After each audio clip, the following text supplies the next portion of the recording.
All right, people, we're back to Westeros, but not in the actual kind of format that you would expect from right now. Myself and Professor Pat, the Talking Thrones duo, are back to recap the first Game of Thrones spinoff prequel that I didn't think that we were going to get, that when I heard, I thought was going to be a joke, but it's finally here, the long-awaited premiere of House of the Dragon.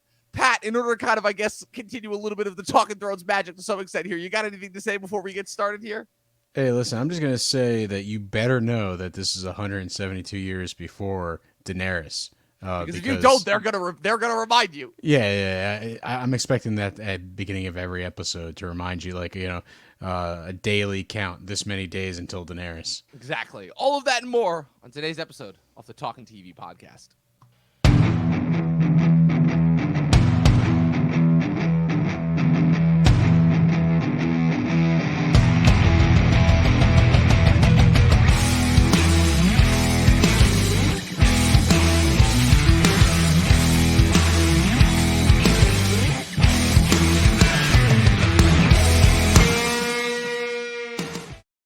All right, what's up, people? Welcome back to another episode of the Talking TV podcast. I'm, of course, Dom the Movie Nerd, and I am joined by my Talking Thrones co-host, Professor Pat Huber, who was on last week to do the Better Call Saul recap. For all those of you who have been unfamiliar with what's been going on this channel for about the last year and a half now, Professor Pat and I have been breaking down and recapping every single episode of Game of Thrones, leading up to, of course, the premiere of the first an official spinoff for it, House of the Dragon, based off of Fire and Blood, which was George R.R. Martin's kind of one of his many bonus material that he did instead of, just finishing the books instead, which was basically essentially a detailed oral history of the entirety of House Targaryen from Aegon's Landing 300 years all the way up until roughly around the fall of King Aerys at the hands of Robert and Ned's rebellion.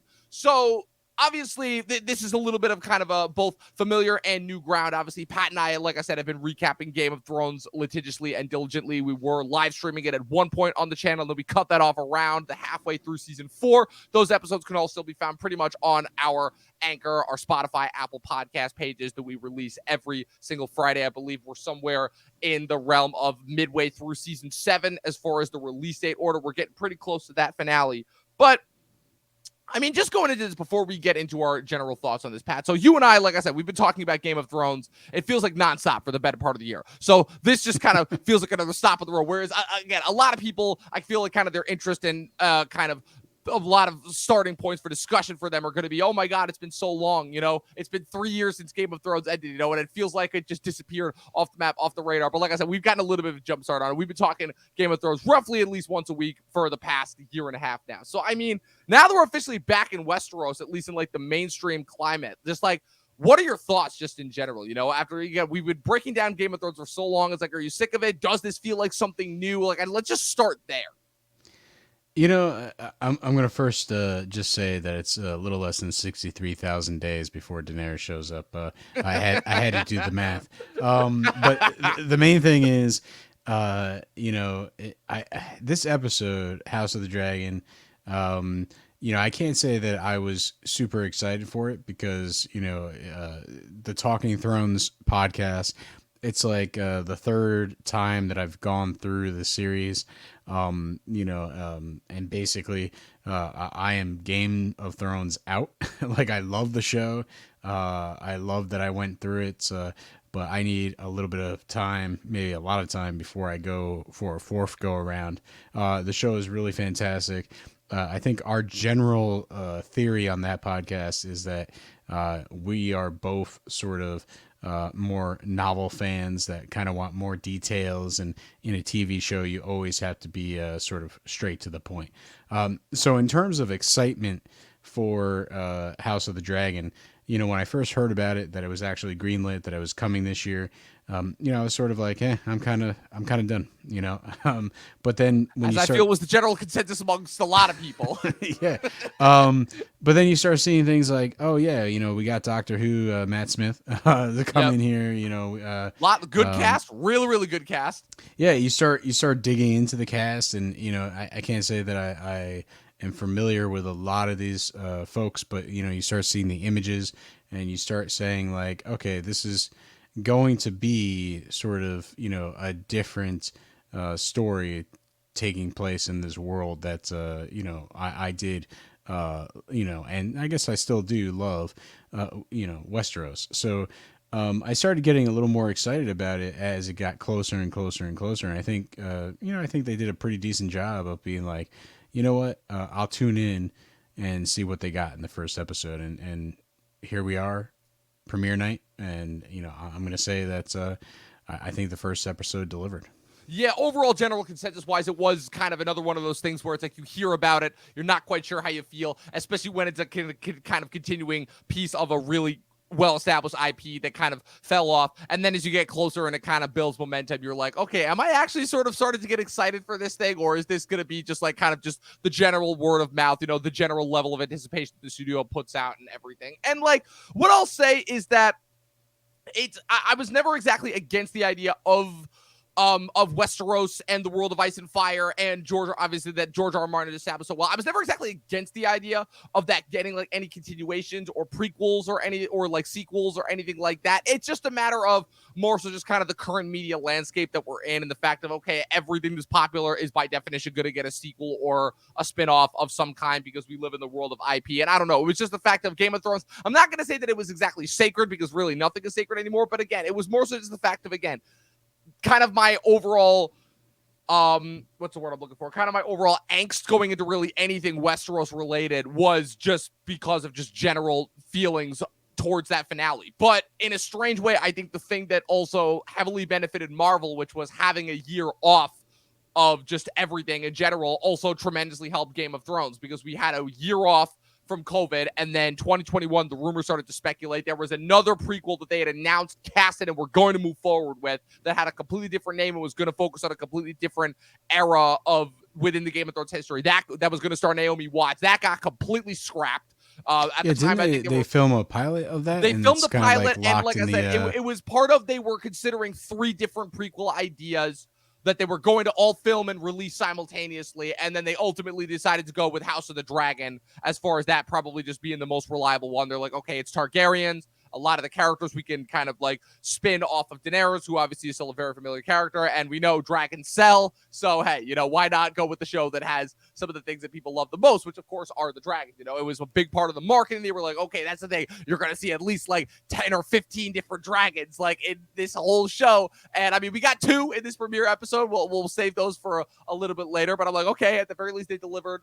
We got the dragons. So it was one of those things where it's like, I was not exactly excited for it going into it, but it was one of those things where it's like tentatively, I'm like, okay, like they built it. It visually looks appealing. I'll watch the first episode. I'll see what they've got. And the biggest thing, obviously, going in that HBO was very, very apparent with is they're like, okay, we got George R. R. Martin back in the producing chair.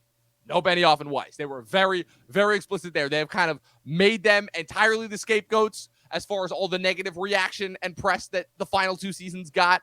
And they're like, okay, it's a new creator. Miguel Sapochnik, who famously, as we've talked about on numerous episodes of Talking Thrones, directed, like I said, almost all of the big major action set-piece battle sequence episodes that we got in the last couple seasons. Obviously, some of his episodes included Harrenhal and Battle of the Bastards, Winds of Winter, and then The Long Night and the Bells for the final season. He is a co-producer on the show and is directed this episode as well as several other episodes of the show. The other showrunner is a guy who I can't say I'm too familiar with. Is a guy named Ryan Condal. I don't really know his name. I'm not really too familiar with his credits. But so that was the biggest thing that they were resting on. It's like, okay, we got the guy who did all the crazy battle sequence episodes and is really known for being a really daring visual director for the last couple seasons. We got George R. R. Martin, kind of the godfather of this whole thing back. No Benioff and Weiss. Again, it's a prequel series. We're doing it very standard. We're making this for TV. And that's kind of the first thing that was very apparent to me when I watched the first episode is I'm like, okay, this does not feel like an adaptation of a book series. This feels like a pilot for a TV show. They hit the ground running. There was a lot of stuff happening. They're immediately getting all the prequel and exposition jargon out of the way. They're moving fast and loose. There's a ton of action happening. Like I said, it is essentially what is now become TV in 2022, which is mass spectacle on board. And I will say they deliver on the spectacle, to say the least. They absolutely deliver on the spectacle. My kind of not worry, but intrigue, because I don't want to start off completely negative entirely, comes from just where the story is going to go. And so kind of where ultimately I kind of rest after watching this episode, if I'm just going to give my overall general thoughts on it, is To me, having Martin back and involved as heavily in the show, because famously Martin has come out as part of the presser that they were doing. Martin has famously commented on the fact that he was left out of the loop for the last 4 seasons, even though that was by his own choice. So I don't know why they're trying to make it seem like, oh, he was a victim in all this, that Benioff and Weiss just cut out and left at the curb. It's like, no, he willingly chose to leave the show because he was working on other things at the time. Like, stop trying. So that's just more of Martin's trickery behind the scenes, as far as it's like, oh yeah, I was barely involved in seasons 5 and 6, and then just like not at all involved in the last 2 seasons. And I'm like, yeah, that obviously shows, because I think it's safe to say it's pretty obvious which seasons of the show Martin was very heavily involved in versus which seasons he wasn't. But like, why he would try and twist that around and make it seem like, oh, I was a victim in all this, that's just beyond me. But the biggest kind of apparent source here is it's setting up to be a very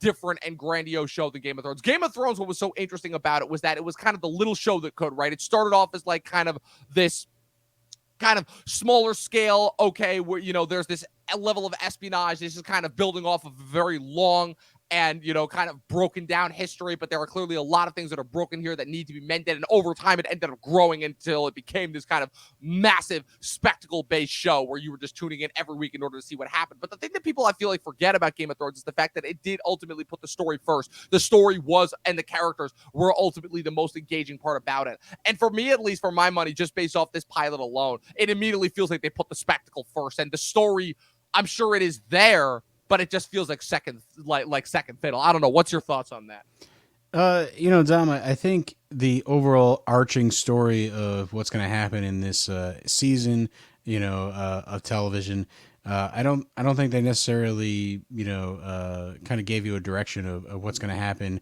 in episode 2, 3, 4. We kind of know that there's going to be some fighting for this crown. You know, that's basically it. You know, that's kind of a premise that we've seen from the original series. But I think what I appreciate about this episode is that the story is self-contained. You know, it's about, you know, the naming of a new heir. The importance of, you know, why a Targaryen needs to be on the throne. You know, I'm going to say that, you know, I made the joke in the beginning, the 172 years, less than 63,000 days, whatever it is, before Daenerys comes. You know, I know they're trying to kind of like tie it in and make sure that you understand that it's the same, you know, universe. Maybe people have been living under a rock and haven't seen the original Game of Thrones series. You know, and then also at the very end with the, you know, spoiler alert, you know, the whole dagger and the connections between the Night King and whatnot. You know, I felt like they tried a little hard to get the connection between the two shows. So I'm kind of in that regard. That was really the only thing that I didn't quite enjoy. You know, we'll see if it kind of, they hit us over the head with the connection between House of Dragons and Game of Thrones throughout the series, or if this is sort of just like to ease you in, get you set up, you know, back in Westeros, realize that it's almost 2 centuries prior to the events that we are familiar with. You know, it's these are all probably techniques that are just to kind of ease us into that different world in a different period of time. So I guess I can live with that.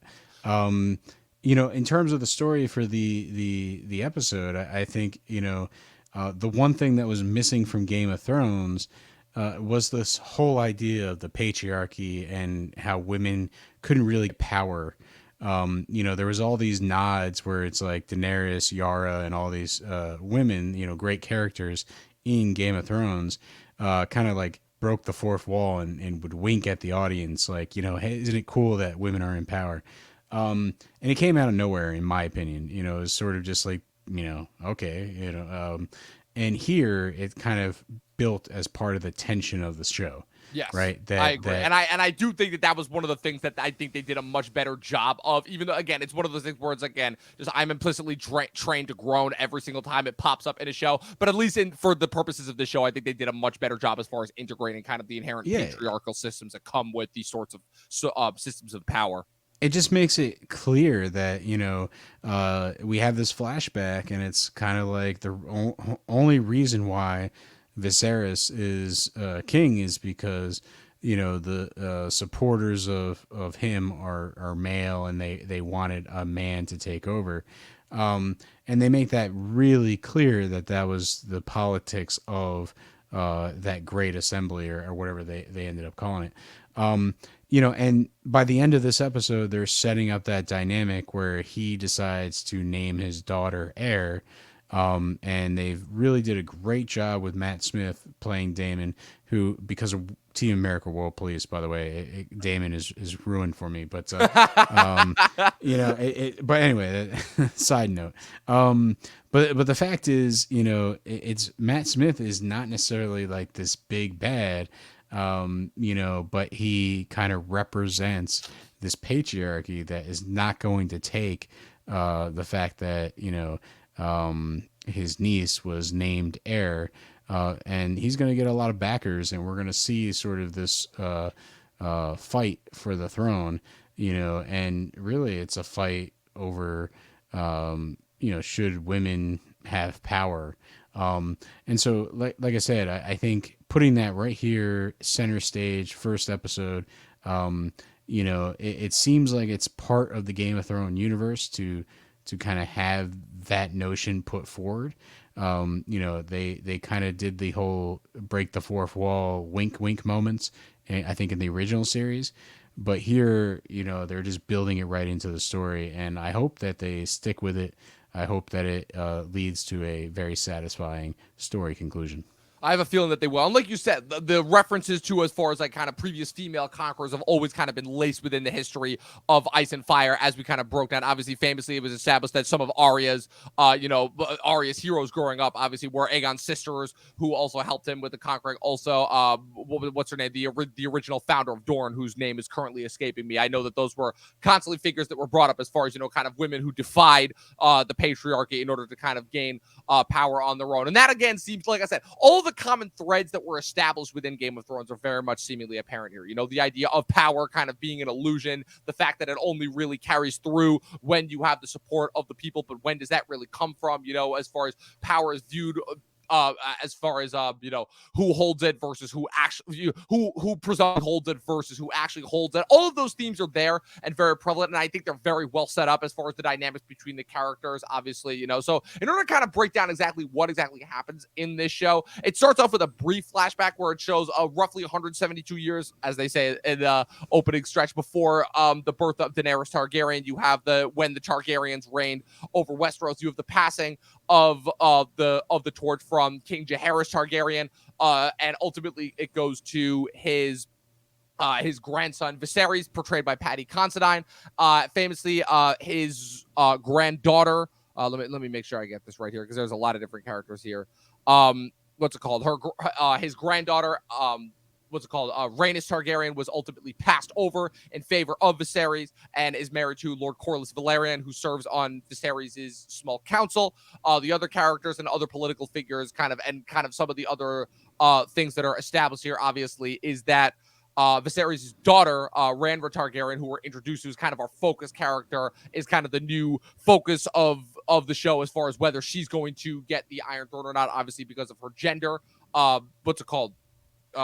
King Viserys' wife is also pregnant with their current child, but obviously the health of that current child is kind of up in the air for speculation right now, as far as the overall health wise, kind of continue with the whole Targaryen lineage of man, like all of that incest. It does not necessarily go well a lot of the time. But the major kind of other factions that are set up right now are obviously the rivalry between Viserys' brother, Prince Daemon Targaryen, portrayed by Matt Smith, who as of right now is his current heir to the throne, since he obviously has no male heir, and his Hand of the King, Lord Otto Hightower, who obviously the ruler of Old Town, famously the town with the with the Citadel that we saw obviously in season 7, portrayed by Rhys Ifans, famously of Amazing Spider-Man and the Kingsman fame, who's known for playing, kind of really tall, really creepy looking, imposing figures. His daughter is Lady Alicent, who will be portrayed later on in the show by Olivia Cooke. We see younger versions of Princess Rhaenrya and Lady Alicent, who are clearly shown to be having some form of, burgeoning relationship that could surpass friendship. They are currently portrayed in this episode by Millie Alcock and Emily Carey, but they're going to be portrayed by Emma D'Arcy and Olivia Cooke as the show goes on, because there will be a time jump here. And what's established here in this episode is, if we're getting into a little bit of spoilers, after the unfortunate, untimely death of Viserys' wife and and stillborn son.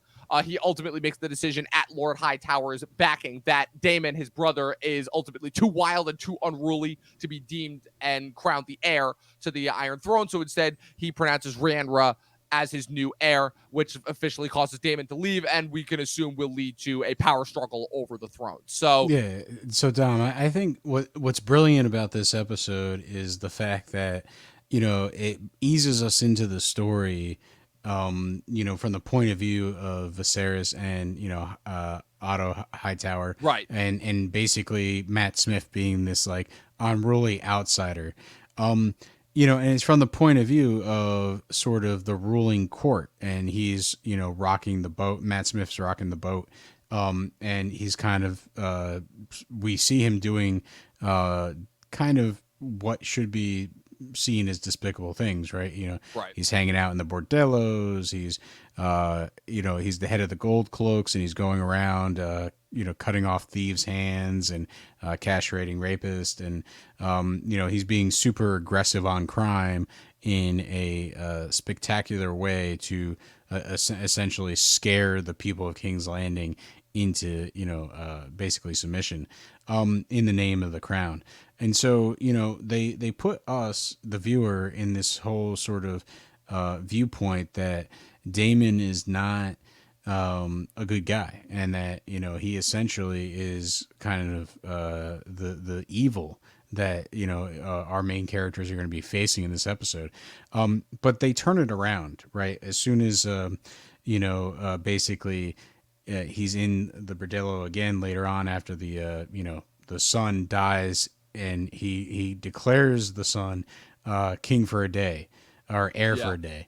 And the fact is, when Viserys kind of brings him into the throne room, the conversation the two have is that, Matt Smith, basically his character Daemon is upset that, his brother never really trusted him and never really, gave him, or basically had him on his side, because the King's Council is manipulating him.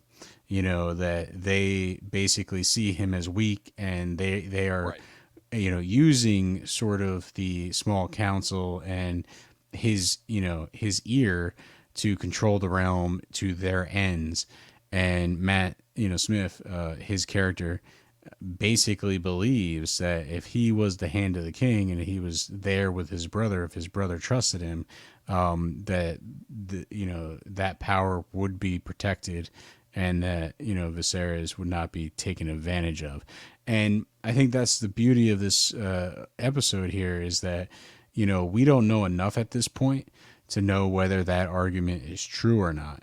And I think the storytelling does a good job of basically, Daemon could be a total liar, and he could just be making this up, or he could be, highly truthful, and he's going to have sort of a little bit of a noble goal in doing what he does in the next few episodes, or the whole season. So and so you set up this conflict, right? That's between the former heir and the new heir, and all the supporters and what they're going to do in sort of a Game of Thrones fashion.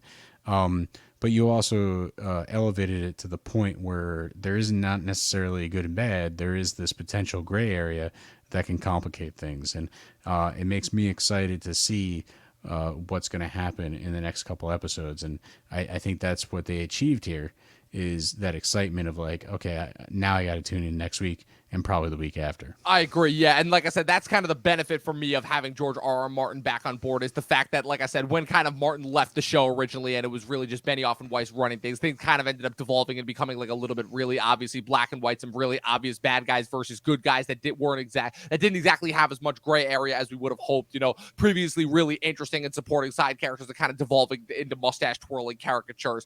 And that I can definitely say is not to be found here. Like I said, the dynamics and kind of the moral gray areas between those in power versus those who are seeking power, and kind of all the legitimate points that they bring up, those are all to be found here, which I was really, really appreciative. Like I said, I liked that this felt more like a pilot episode of a television show, that we were felt like we were being drawn back into this world rather than just dropped in immediately, as far as just like and slamming us with all these things. I think they really did a good job as far as establishing the dynamics between kind of, some of the more unruly and untrustworthy characters like Prince Daemon, and some of the characters who, honestly, like I said, it's pretty obvious that King Viserys is being set up as a rather kind of weak king. His entire emphasis has been on a male heir, and now he's kind of placed his trust in his only daughter, knowing that he has no other choice, because now he knows that for better for worse, Daemon was right, and that there are going to be people kind of vying for his position of power, as kind of is the constant underlying and underrunning theme there. Now, another interesting thing that I want to talk about, seeing House Targaryen at the height of their power, obviously, it's kind of interesting because this was such a kind of, massive part of the Game of Thrones lore, is the fact that they kind of the rest of the houses kind of banded together to overcome House Targaryen, when it kind of like had devolved into like kind of this broken and not really like kind of strong establishment in the hierarchy anymore. And then obviously once Daenerys comes back in the later seasons of the show, it becomes a thing of where it's like, okay, this house is attempting to reclaim its former glory, but ultimately has kind of come too far. Daenerys is the only one left. Then Jon is revealed as a potential Jon is revealed as another potential ally, so people are just immediately squabbling, and she realizes that she's only seen as a foreign invader. And so it's interesting to kind of see House Targaryen, because what's so interesting about House Targaryen at the height of their power is the fact that it felt like of all the people who had come over and settled in Westeros originally from Essos, they were the ones who had the closest lineage to their homeland. They talk actively about the Doom. It's at least by that time period, they've been in Westeros for over 200 years, but it still feels like they have that connection to like that kind of ancient sorcery. They still have dragons that are very active in Westeros. They haven't like kind of fallen into myth the way that they have. So the show still has like kind of this feeling of being more in the high fantasy realm than Game of Thrones did, which was grounded for so much of its run before it evolved into some of those more traditionalist elements. So I don't know. I just wanted to get your take on that. In terms of the time period and setting up, basically Westeros ruled by the Targaryens. I'm just gonna say it straight up. I'm never gonna remember any of these dragons' names. Like, I don't think that's the point. Everybody has these long ass names. Excuse the expletive, but like it's it's going to be very difficult as a casual watcher of this show to really just care enough to remember all the dragons. Yeah, put it this way. I still remember the time when I could remember every single Game of Thrones character to a T, and for the most part, I still can, at least the major characters. But this one, House of the Dragon, I already know. I'm like, yeah, I'm gonna need the Wikipedia profile up next to me every single time I'm watching the show. There's no way I'm gonna know who's who.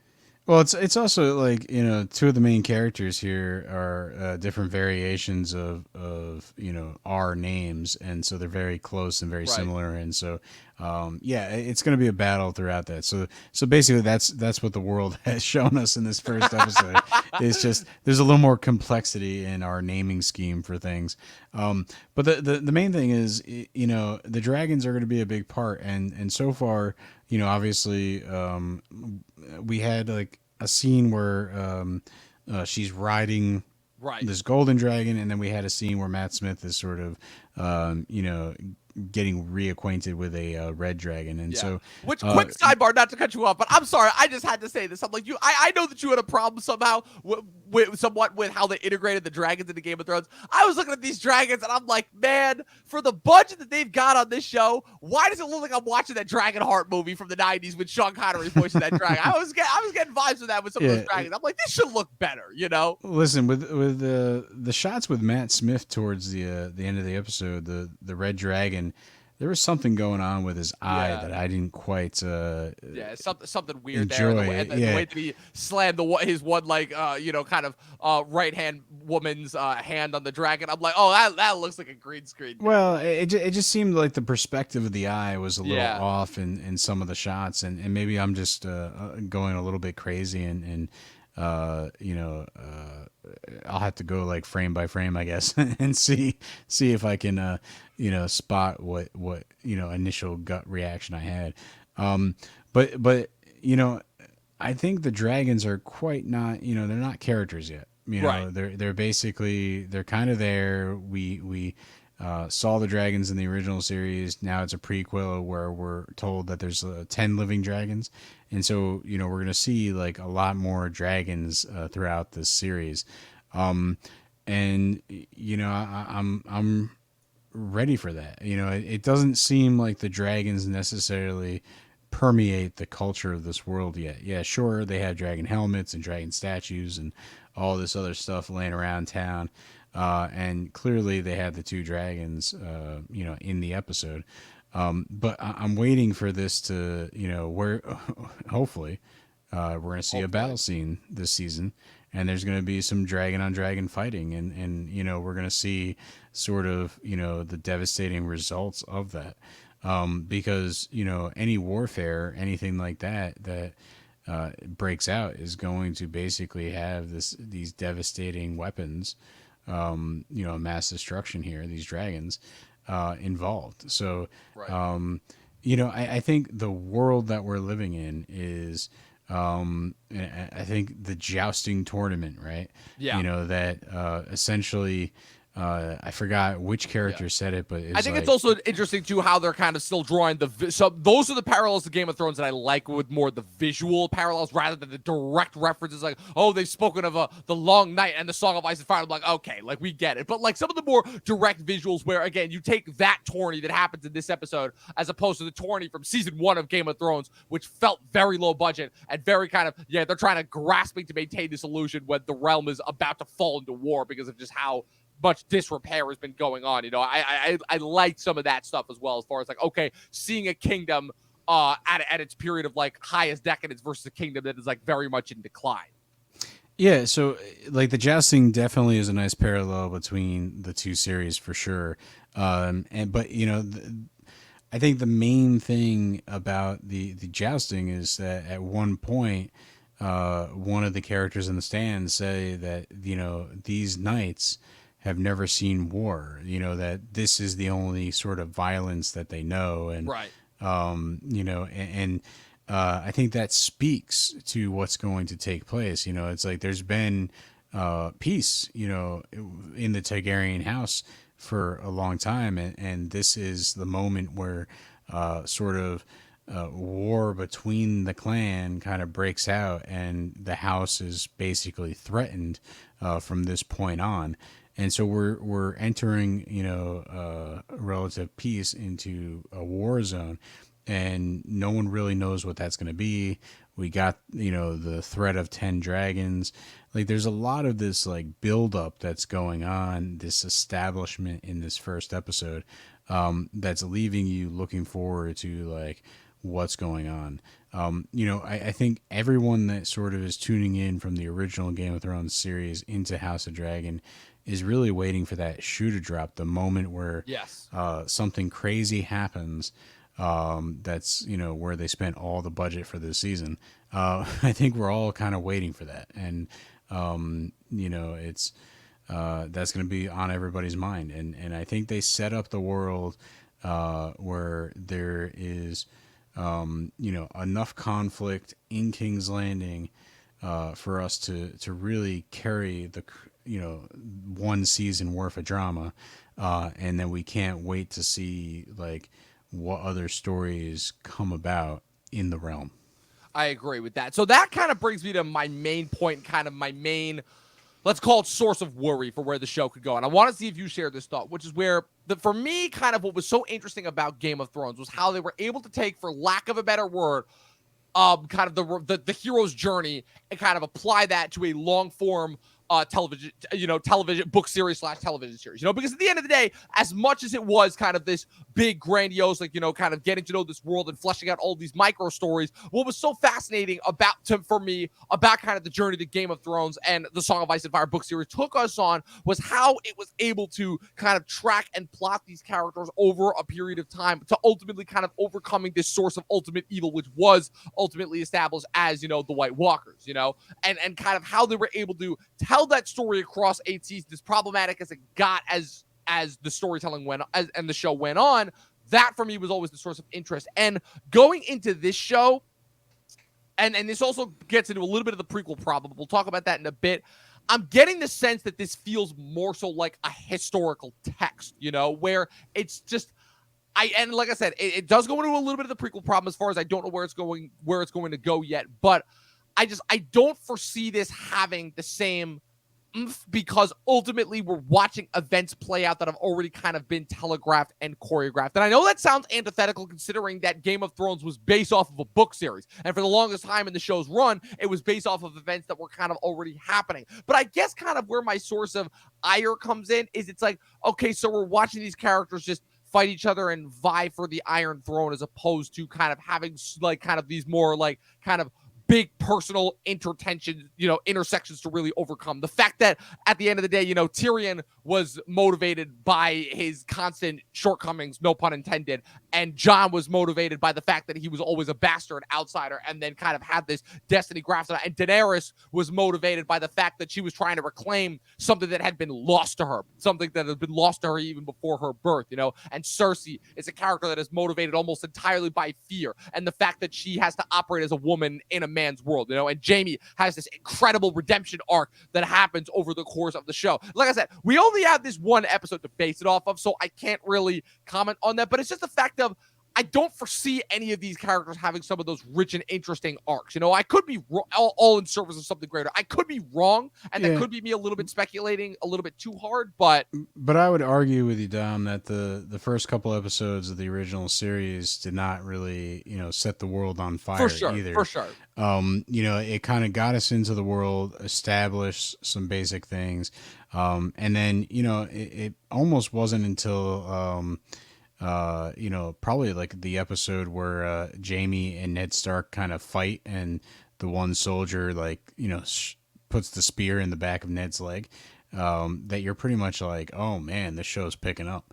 So like there are sort of I think we're gonna have to see the season and come back on this topic because yeah, you're right. The first pilot episode, it's hard to see exactly where this is going to go. The only thing that we really know is that there's going to be sort of this war over who gets the throne. And that's a basic premise. That's a premise that we saw for 8 seasons in the original series. And I think the one thing that I liked here that really might save that, from and be different from the show is the idea that, they had the Great Council and, the king was very understanding that the only way the Targaryens could be destroyed is from within. And, which is, I will say, does contain a lot of foresight there. Yeah, and we know that, the Mad King is the one, that basically is the one that fell, right? So we have, in this show between that and the Mad King, the Mad King is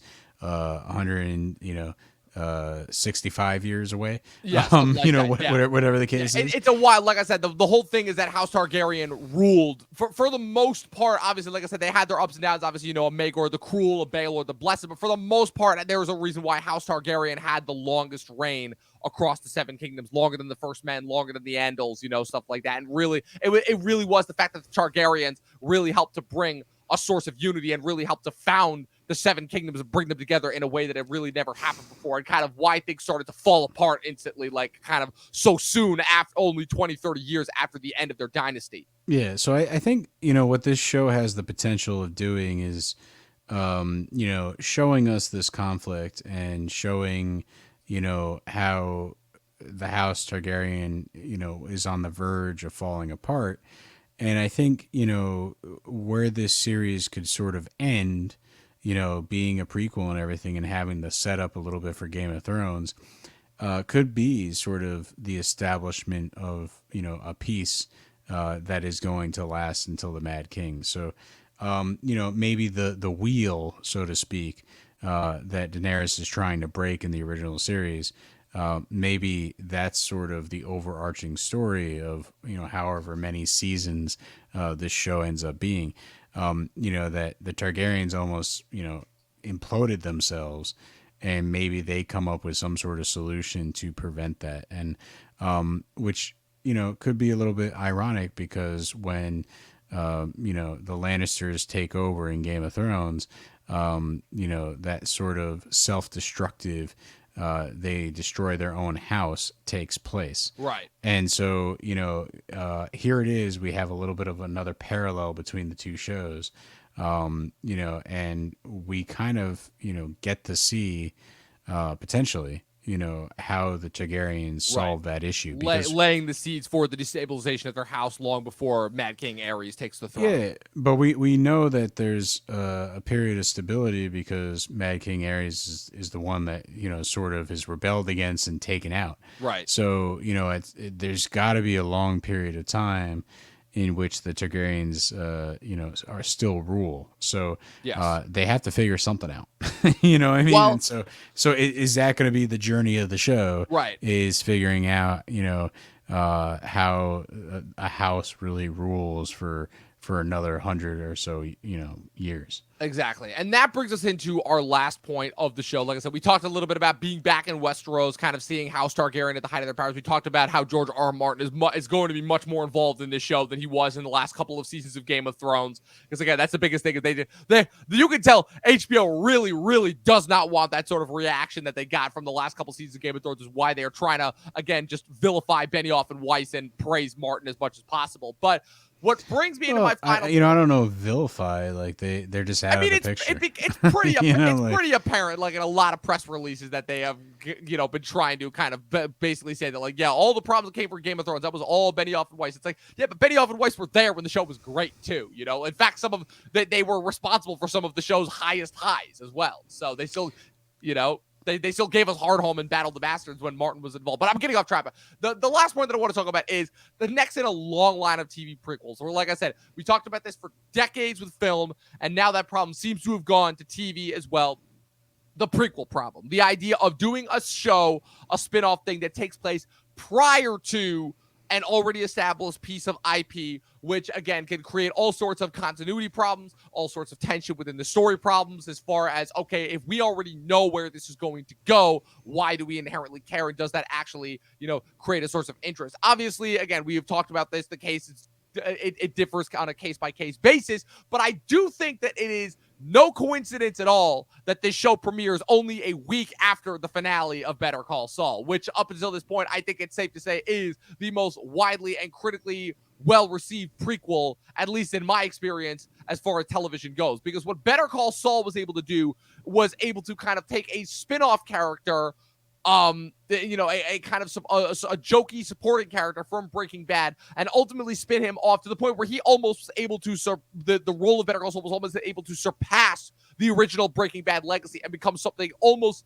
kind of uniquely and originally its own, which is very, very difficult to do. Now, do I think that that's their intention here? Not necessarily, but in previous experience, that to me has always been the key to kind of making a prequel actually really stand out. I think they did that particularly well with the Planet of the Apes movie trilogy that came out this past decade. I think that there are a couple other instances where that has been done right, but I think X-Men First Class also did that particularly well. But the point being is that the show, unfortunately, does, like I said, have another problem hanging over, besides the fact that, like I said, we are coming back to Westeros, which is it being a prequel. And we've already talked about some of the problems, kind of, like I said, some elements that we thought that this episode did really well. Some other elements that we thought were kind of really forced. And it's like, okay, they're already talking about the Song of Ice and Fire and the coming of the Long Night, even though we as television viewers know that that's over 100 years away. So it's like, I'm hoping that stuff is really, a segue in. Hey, you watch the old series. Maybe you didn't watch it 3 times like the two of us did, Talking Thrones here on the channel. But the fact is, it kind of brings you back in. It kind of reminds you of what takes place 172 years later. And it's I'm hoping that that's all it was sort of a atmosphere builder that, connects the two shows, show you that, they are in the same universe. And really, hopefully that stuff fades away. Like, I don't want necessarily to see the Tullys with the sword and have a ceremony where it's passed down, and by the end of the series it ends up on a fireplace, and oh man, that's the fireplace Sam's took it from. Oh, the Tarleys, yeah. Yeah, the Tarly. Sorry, but like they sound so similar. Yeah, but whatever. The fact is, like, I don't want to see specific moments that are, basically. I agree. Like certain choreographing moments that specifically seem to be choreographed to set up for specific moments. Exactly. That we know are going to happen. Yes. As long as they sort of, they ease this in, we understand it's the same world, and now let's have at it. That would be fantastic. I would love that for sure. Better Call Saul is better than Breaking Bad because they had the foresight of everything that happened in Breaking Bad, and they could build a show from square one and know their universe, and they can push their universe to its limits.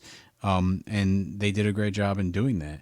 And I like your premise of like, oh, hey, let's wait until Better Call Saul's done and premiere the show.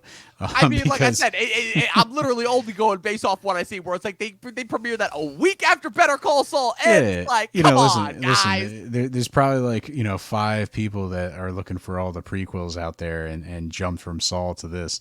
Because I mean, I was thinking more from an executive standpoint, but prequels are they just are what they are, and the fact is, I'm looking for the story. I don't really care that this takes place in Westeros. I don't really care about the Targaryens. I don't really care about any of this stuff.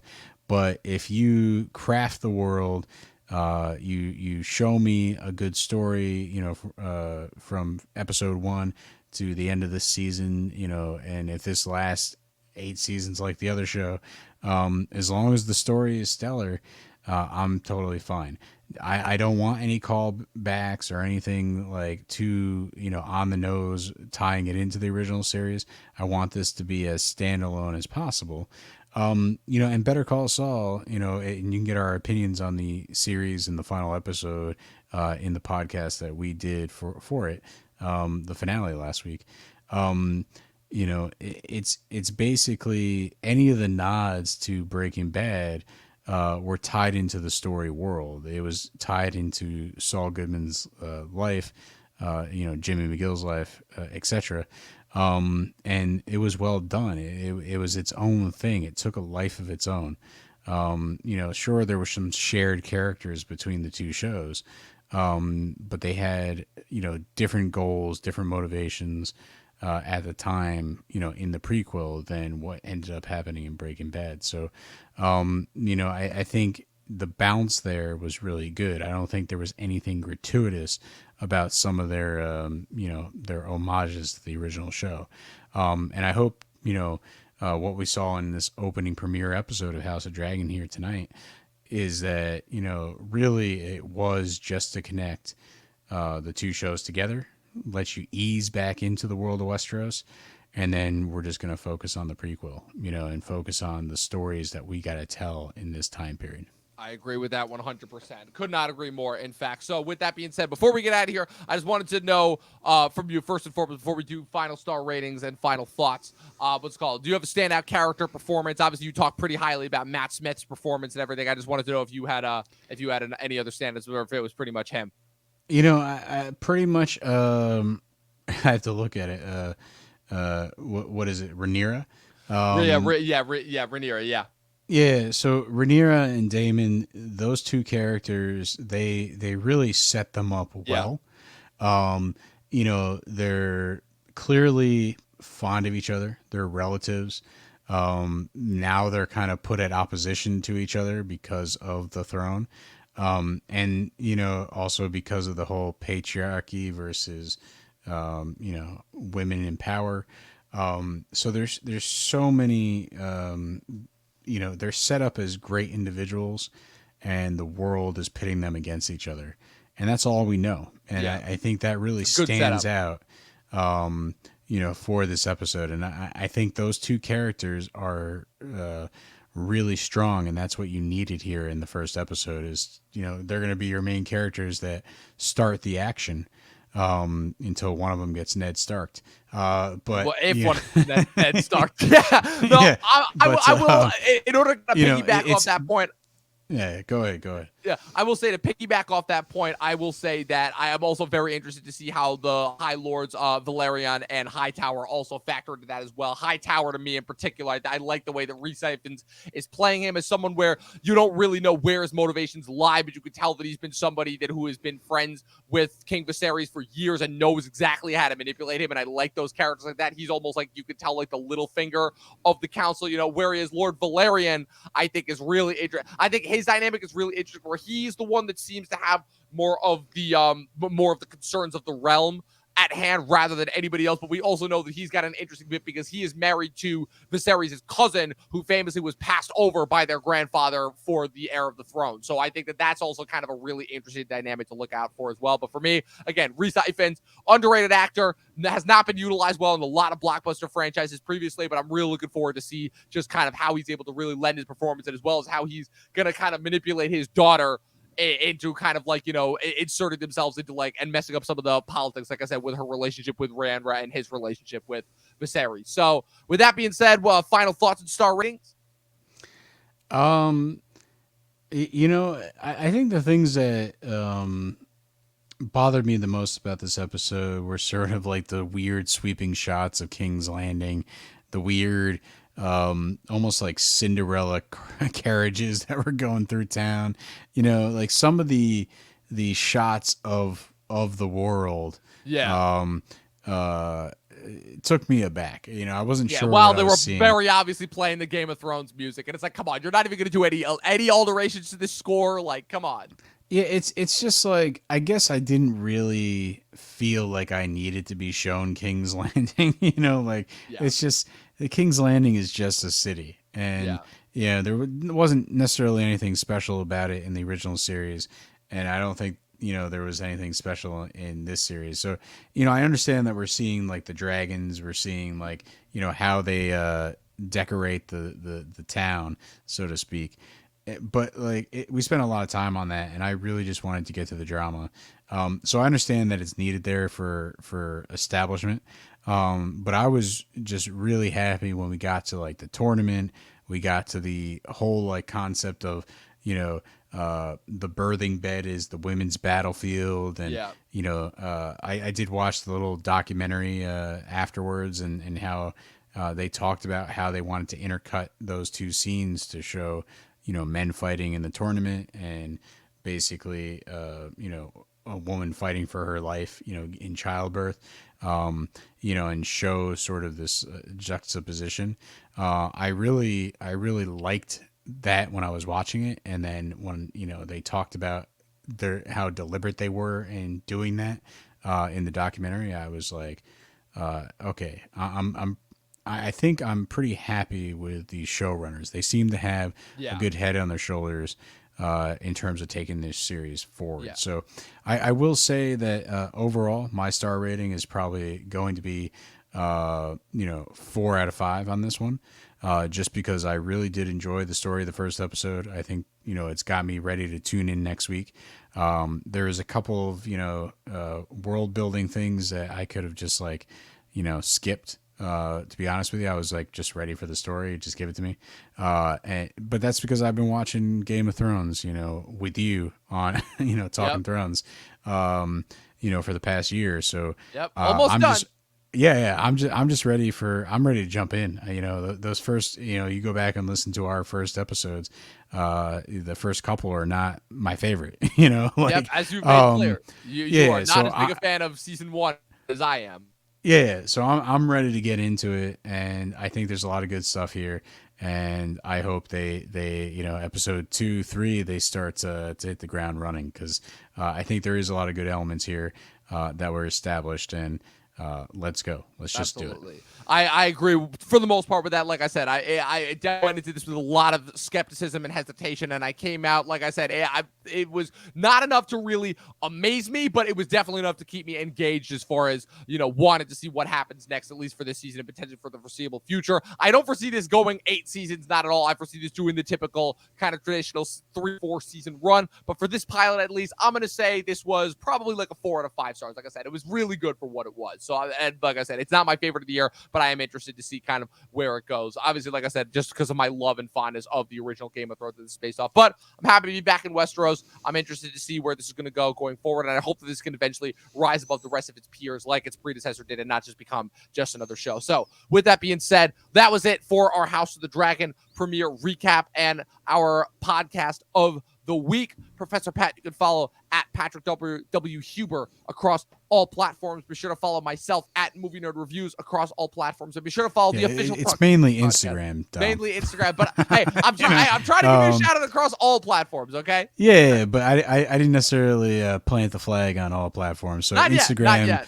At Patrick W. Huber is probably the best way to follow me if you're interested in seeing some cool pictures. Of course. And be sure to follow the official Talking TV podcast. Subscribe to us on YouTube. Follow us on Twitch. New episodes are uploaded on Spotify and Apple Podcasts every single Monday. And be sure to keep tuning into mine and Professor Pat's coverage of Talking Thrones as we wind it down. At the time of this recording, we are putting out Season 7, Episode 5 this coming Friday, Eastwatch. So like I said, we are getting closer and closer and closer to wrapping up our Talking Thrones run. It's been a hell of a time. I can't wait to finally finish this up and hopefully have a new Game of Thrones property to talk about in the future with you as we go on. But until that time, people, you know the drill. 12 seasons in a short film and watch more fucking movies. We'll see you guys next time.